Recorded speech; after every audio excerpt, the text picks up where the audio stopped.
Son las 7:09. El magíster Juan Andrés González está hoy con nosotros. Vamos a darle la bienvenida en la emisión de Un Café con JJ para conversar sobre uno de los tantos temas de moda. Bueno, no fue de moda el fin de semana porque en el feriado fueron otras las noticias, pero nuevamente pues retoma actualidad de lo mismo. ¿Cómo está, magíster? ¿Me está escuchando?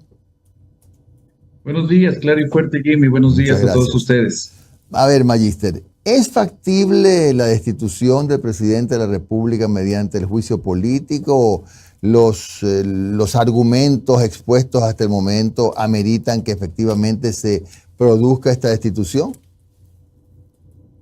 Bueno, es interesante este tema porque hay algunos temas jurídicos que no se los ha tratado realmente.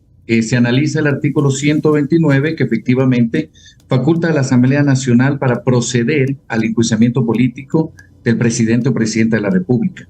Así lo determina el artículo 129. Es cierto que se está generando un informe a través de la comisión que se formó, comisión ocasional. Se ha tratado en demasía este tema del informe. Acaban de pedir prórroga de 10 días más, que me parece que no se lo tenía que haber hecho. ¿Por qué? Se demoraron mucho en elegir. Esta comisión ya se perdió prácticamente una semana para seleccionar quiénes son los miembros de la comisión, y en este momento piden prórroga cuando el Ecuador se encuentra realmente conmocionado por todo lo que ha venido pasando. Entonces, eso es un primer punto. Esa prórroga no tenía que haberse dado. Tenían que trabajar con más celeridad. Bueno, se viene un juicio político. Conocemos que el informe va a ser negativo al presidente de la República. Van a recomendar el enjuiciamiento político y el procedimiento que tiene que darse para aquello. Pero hay otra situación. Esto es importante que se explique. La ciudadanía quiere saber tres cosas. Quiere saber qué es el enjuiciamiento político y quiere saber qué es la muerte cruzada. Recordemos que en junio del año pasado, la Asamblea Nacional activó el artículo 130 de la Constitución. Es una especie de muerte cruzada por parte del Legislativo al Ejecutivo.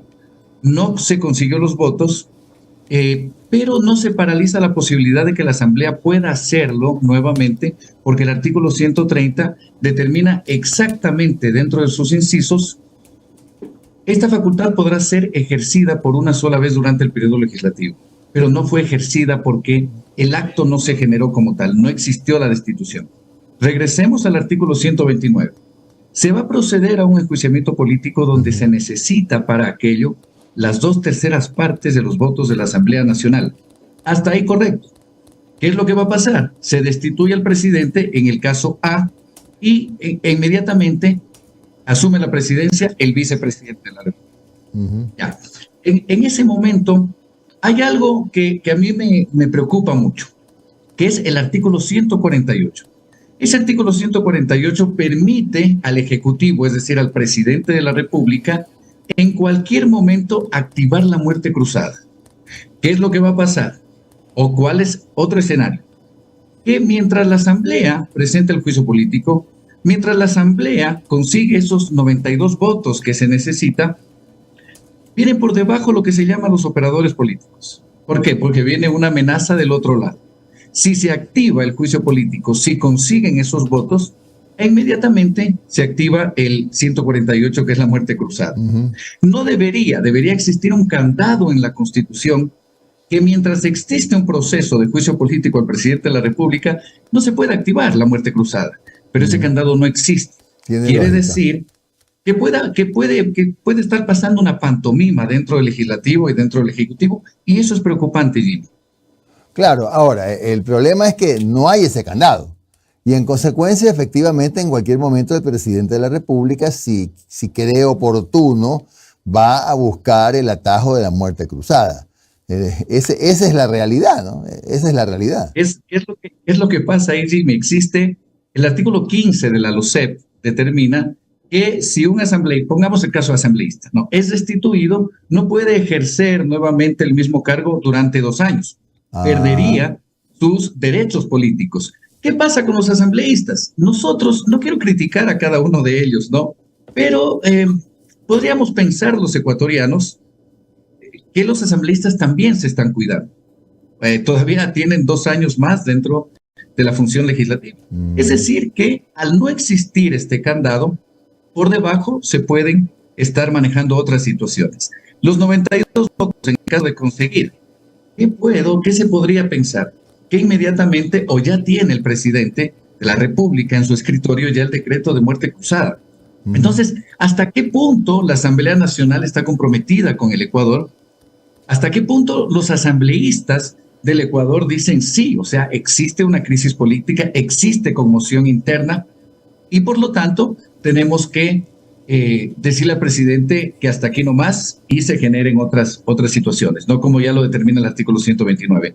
¿No creen ustedes que en ese momento, cuando se tengan los 92 votos, el Ejecutivo, que ya debe estar conversando con la Asamblea Nacional, advierte que si se consiguen los 92 votos o que si las bancadas logran sumar estas 2/3 partes de la votación dentro de la Asamblea Nacional, activan y se van todos a la casa?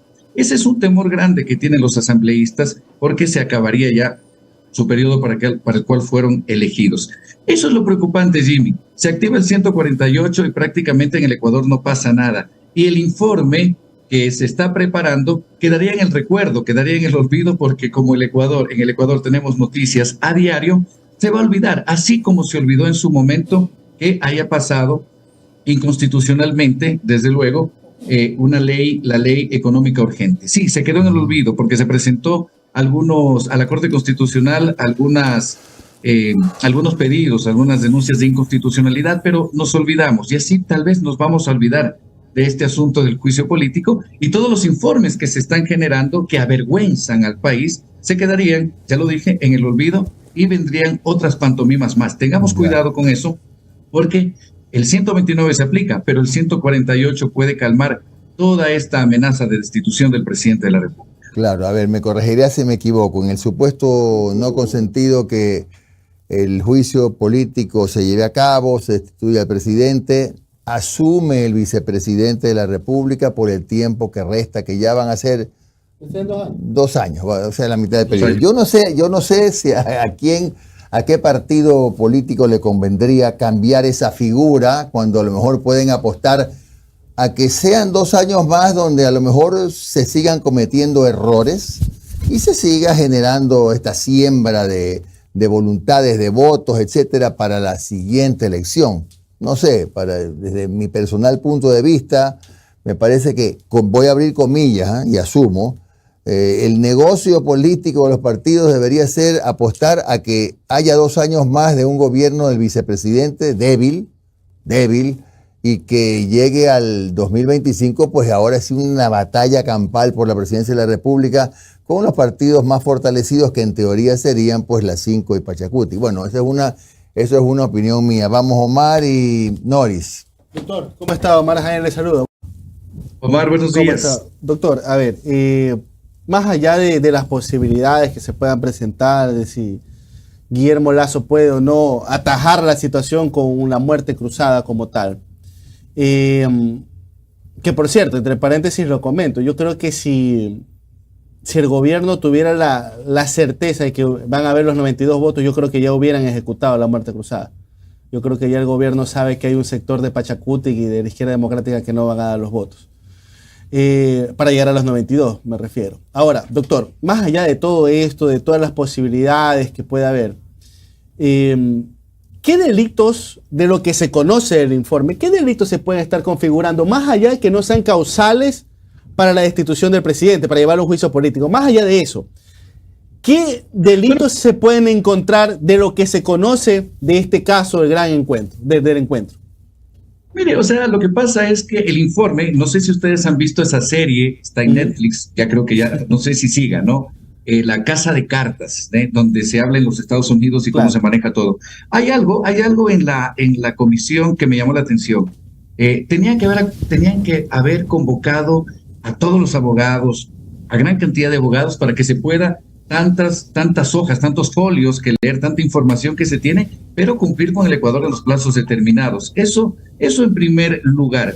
Por otro lado, Omar, es importante señalar que se aplica el 129 Y no, el presidente no va en este momento a presentar un decreto de muerte cruzada, no lo va a hacer porque yo entiendo que tiene que dejar que se jueguen esas cartas. ¿Hasta dónde llega la Asamblea Nacional y hasta dónde los asambleístas ponen en riesgo sus cargos? O es el Ecuador, o es el país, o son los intereses personales de ellos, como ya ha sucedido en anteriores situaciones, en anteriores ocasiones. Ahora bien, el informe, justo el día de ayer, yo conversaba con parte de quienes forman esta comisión donde van a presentar las recomendaciones del juicio político. Sí, existe ahí justamente lo que se señala dentro del 129. Existen delitos de concusión, existen delitos de cohecho, existen delitos, el peculado lo tienen que de una manera poder configurar adecuadamente, ¿sí? Pero es evidente que existe, y por parte de funcionarios muy cercanos a la presidencia de la República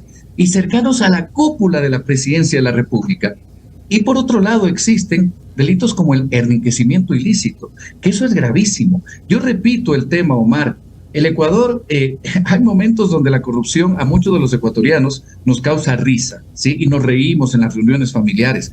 Lo que está pasando actualmente en el país causa vergüenza interna y vergüenza internacional. Repito, existen delitos y estoy seguro que en el informe están presentes, como ya lo señalé, conversé con quienes están formando el informe de esta comisión, y existe concusión, y existe cohecho, y existe peculado, y existe enriquecimiento ilícito, exactamente lo que determina el numeral 2 del artículo 129.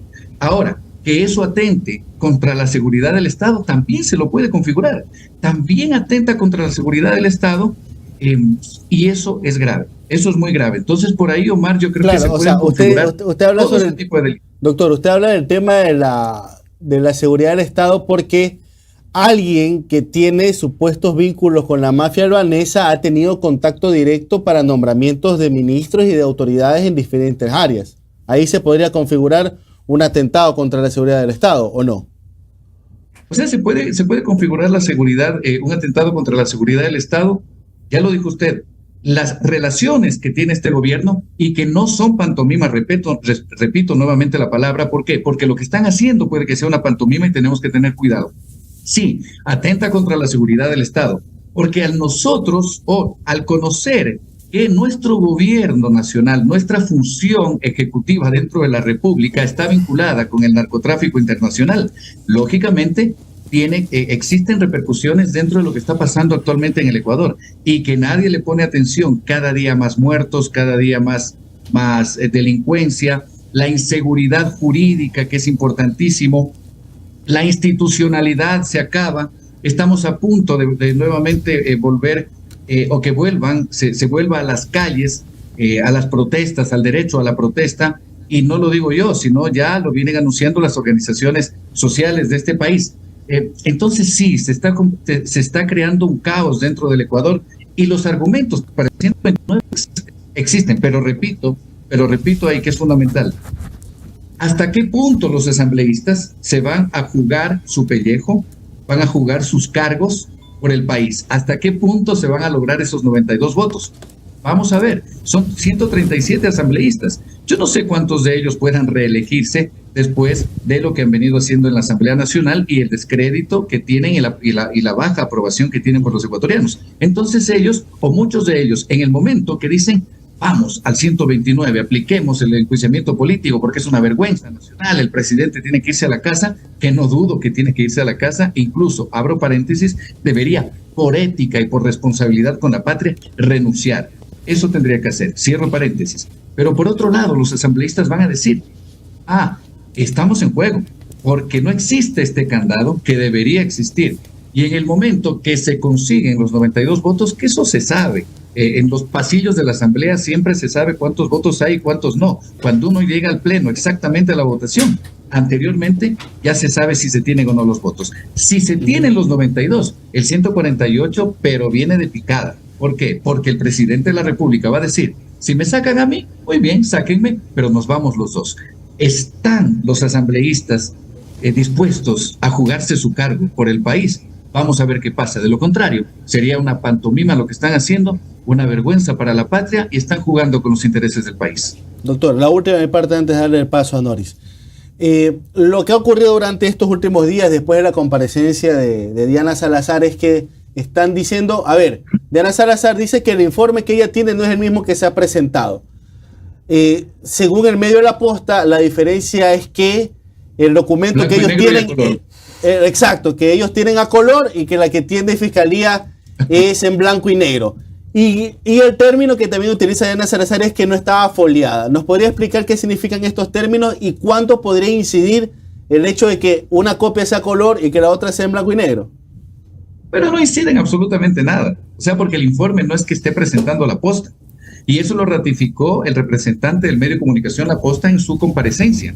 Y existieron asambleístas que para mí caen en la ingenuidad, no voy a dar nombres ni a qué bancada representan, pero preguntan situaciones como, ¿usted cree que se está cometiendo delitos o existe corrupción o hay vínculos con el narcotráfico? Le preguntan al representante del medio de comunicación. Y él señala permanentemente, no es lo que yo crea. Los informes de la Policía Nacional existen. Los informes que han entregado y que se detectó que hubo una orden para que sean archivados existen.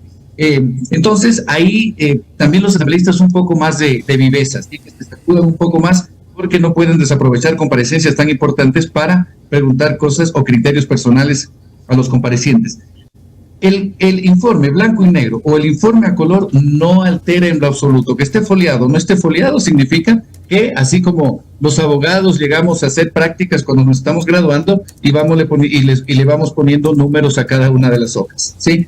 Y a los cuerpos de los procesos. Eso es el tema de foliar, pero no influye en absolutamente nada el hecho de que salgan con este argumento de es un informe en blanco y negro y el otro a color. Caramba, o sea, fueron a una copiadora y lo sacaron así. No pasa absolutamente nada. El trasfondo de esto es que hay un informe policial y por eso hay el problema de que si los policías van o no a declarar o a comparecer dentro de la comisión, que tendrían que haberlo hecho hace tiempo ya. Por eso, repito, no se debió pedir 10 días más. Yo sé que lo necesitan, perfecto, pero que se tomen las precauciones. Esta serie de la Casa de las Cartas es clarísimo. Traigan a los mejores, día y noche se trabaja, pero el Ecuador tiene ansias, está cansado y quiere saber qué va a pasar con el futuro del país, independientemente de que sea el presidente Lasso o cualquier otro, pero es una vergüenza nacional y una vergüenza internacional. Magister, buenos días. Noris Arroyave le saluda. Hola Noris, buenos días. Se habla de la vinculación del presidente, o sea, más allá de toda esta red de corrupción que se ha destapado, tenemos a un presidente, un vocero de la Asamblea de Creo diciendo no tiene nada que ver y saquen al presidente de toda esta vinculación, más allá de que las personas cercanas ya está claro de que alguna u otra forma han tenido alguna vinculación. Un ministro de gobierno, Henry Cucalón, que también ha dicho el presidente no tiene nada que ver con este entramado de corrupción que se está develando y que se está investigando.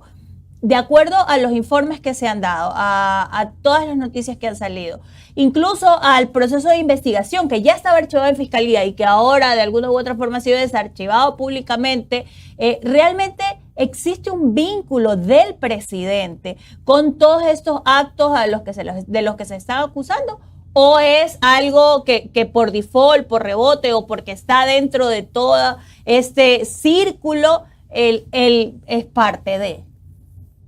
Sí, a ver, Noris, ahí hay algo fundamental. El ministro de gobierno nuevo creo que trata de hilar muy fino y hilando fino poderlo sacar al presidente de todo un entramado, ¿sí? De toda una trama.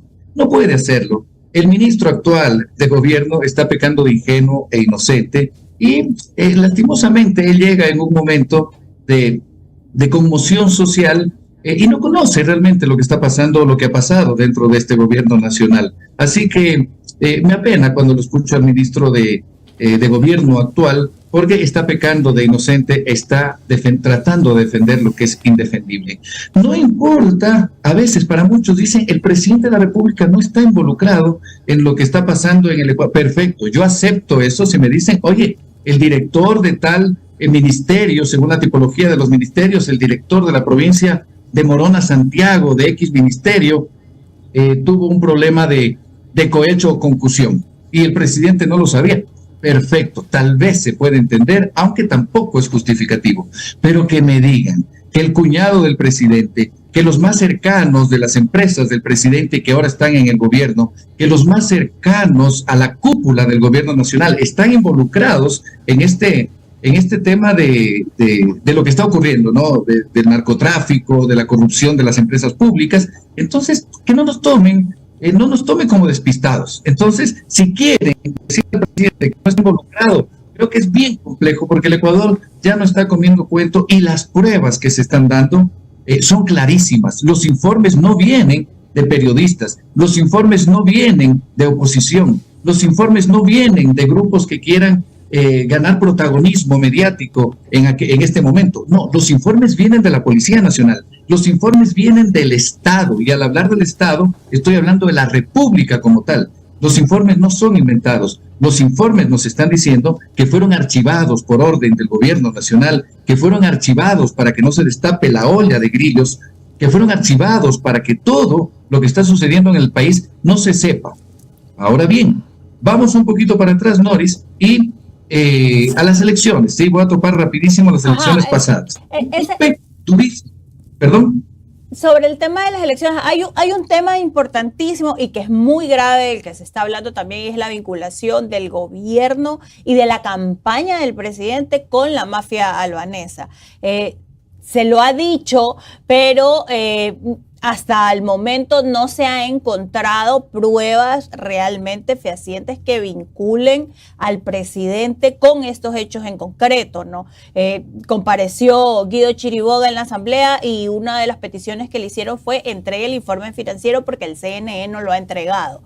De alguna u otra forma, este hecho específico, que es gravísimo y que en el contexto social en el que estamos viviendo complica las cosas, ¿sería súper preponderante o sería como un tema muy importante al momento de decidir?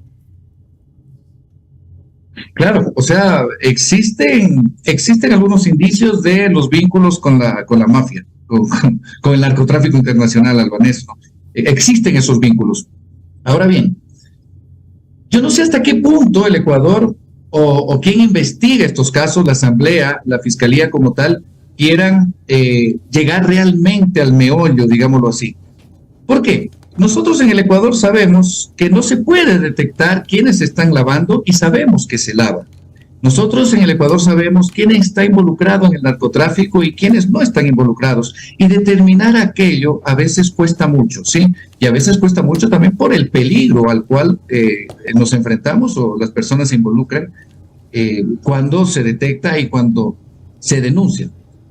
Que se llegue a configurar el hecho como tal es lo que estamos esperando para la destitución del presidente, tal vez para algunos. Pero sí, lo que está clarísimo es que hay pruebas que están determinando que existe relación.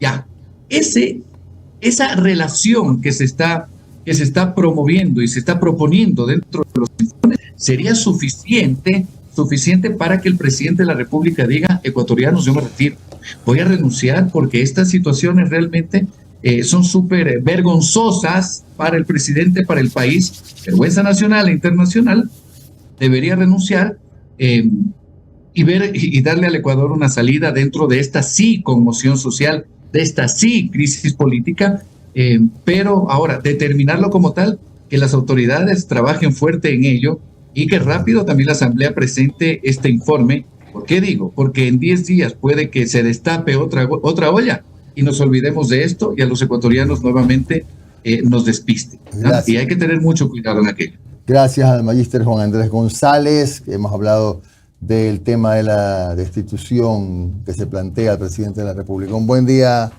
doctor. Hasta luego, Jimmy. Gracias, Omar, Noris. Buen día para ustedes.